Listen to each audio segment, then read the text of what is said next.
But this ain't a game, I run a block for real. I'm getting green, while they stay with pennies like Copperfield. Before Black released his debut studio album, Free Black, with hot tracks like X Calling and Prblems, before he appeared on The Late Late Show with James Corden and was named by Rolling Stone as one of the top 10 new artists to watch out for. Before working with the likes of Gucci Mane, The Weeknd, and Jhené Aiko, Black grew up in Zone 6 in Atlanta, Georgia, which had a profound impact on both his music and the spelling of his stage name. It kind of just like gave me the core of what I needed, and it gave me like the extra bit of flavor that you can't get from anywhere else. Well, he took to rap early, spitting his first lines at just 3 or 4 years old, and battle rapping since elementary school. He kept his singing a secret until around 2011, generating a buzz for his skills as both an MC and a singer. Black was able to secure a record deal when he was just 19 years old, but the deal would end up doing him little good, with him feeling trapped by his contract for the next 7 years. That's why when he finally got out of that deal, he called his debut album Free Black.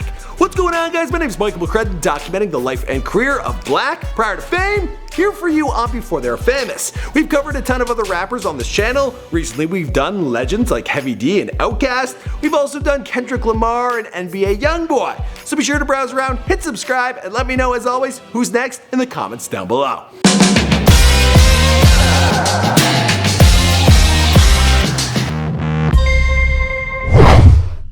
I ain't gonna waste no time. I'm gonna jump right in this thing. Ooh, straight to the point. Black was born Ricardo Valdez Valentine on June 24th, 1992 in Baltimore, Maryland. He was raised by both his mom and dad, who was a musician himself. In fact, Black recorded his first rap when he was just 3 or 4 years old, spitting a line at the top of one of his dad's songs. When he was just 5 years old, Black and his parents moved to Atlanta, Georgia. Growing up in Zone 6, as well as his birth month, are what inspired the 6 to stand for in the B in his stage name. But why Black?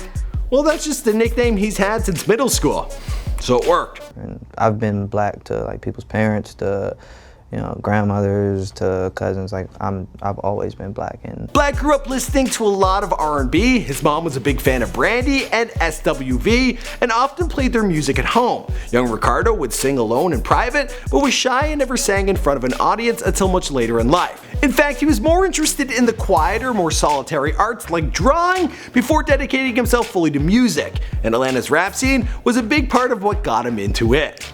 That sounded weird.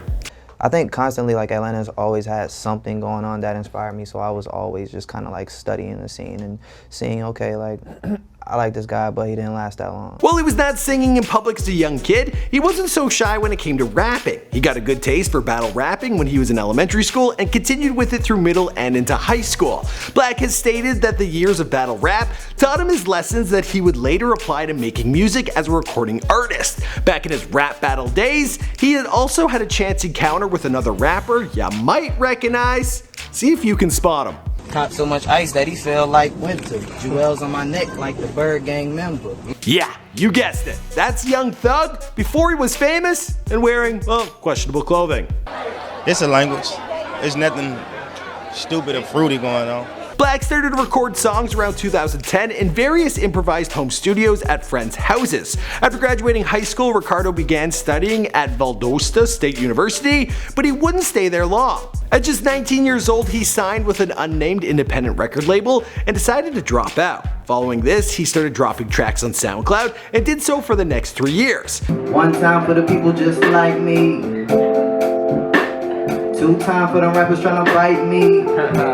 But if you want to give those songs a listen, they've all been scrubbed from the internet since, and Black's work with the label didn't develop into much. As Ricardo wrote in an open letter on his website, "They wanted me to just be a hit song, and I wanted to show them I was more than that." Black was stuck in the label deal for 4 or 5 years. After finally being able to leave, he signed to Love Renaissance and Interscope. With them, he released his debut studio album, Free Black, but making the album took a lot of hard work.